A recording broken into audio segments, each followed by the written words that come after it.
오크린 마지막 검색어는 20대 신부는 옛말입니다.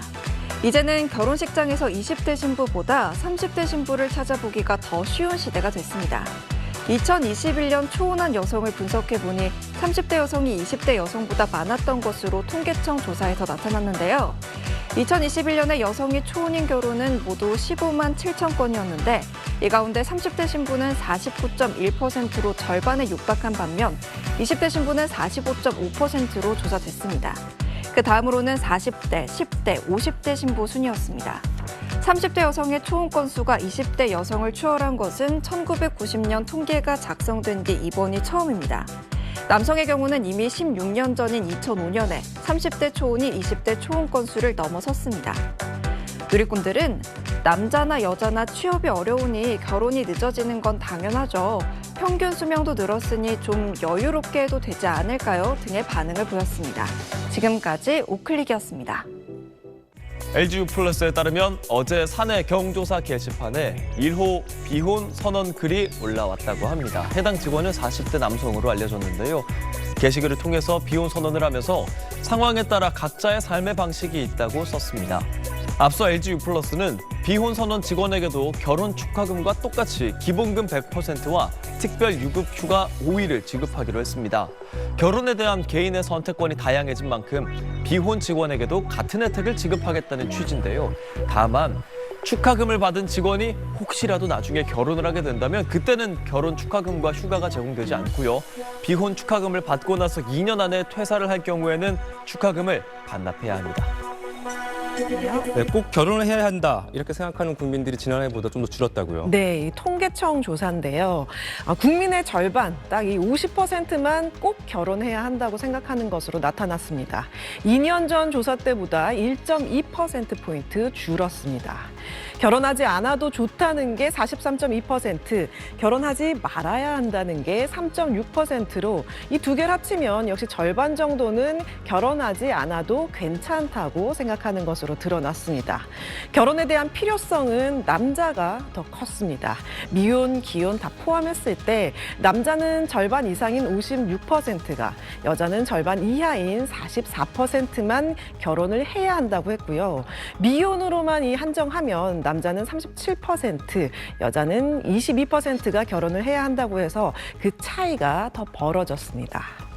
동거에 대한 인식은 시간이 갈수록 더 긍정적으로 변하고 있다고요? 네, 이렇게 결혼은 굳이 하지 않지만 남녀 동거에 대한 생각은 더 관대해지고 있는데요. 2012년에 이 절반도 안 됐던 게 2년 전에는 60%에 육박했고 올해는 5.5%포인트 증가해서 65.2%가 비혼 남녀 동거가 가능하다고 답했습니다.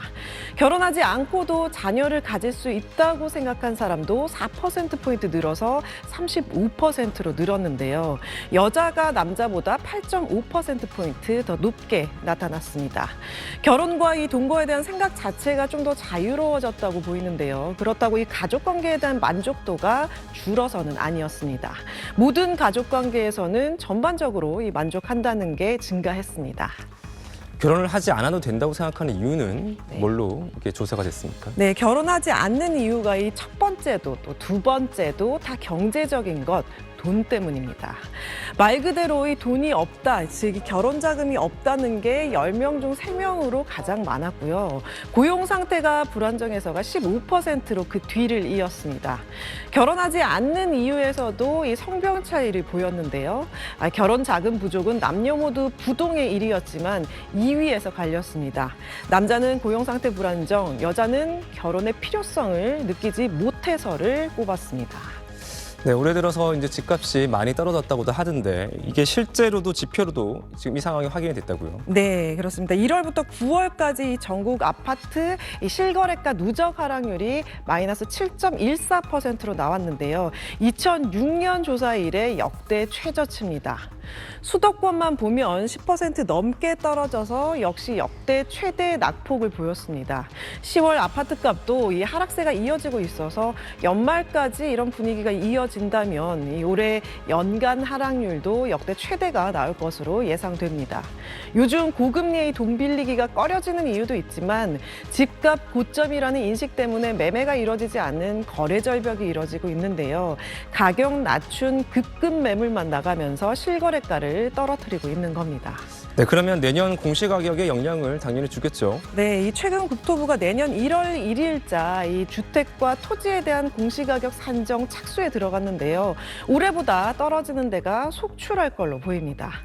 집값 시세에 반영하는 정도를 뜻하는 현실화율을 이 정부 계획대로 올해 수준으로 동결한다면 시세의 평균 71.5% 수준으로 내년 공시가격이 책정됩니다. 실거래가가 이 9월까지 10% 이상 떨어지는 이 경기와 인천 같은 지역들 경우는 내년 공시가격이 올해보다 최소 5% 이상 떨어질 수 있을 것으로 전망되고 있습니다. 잘 들었습니다.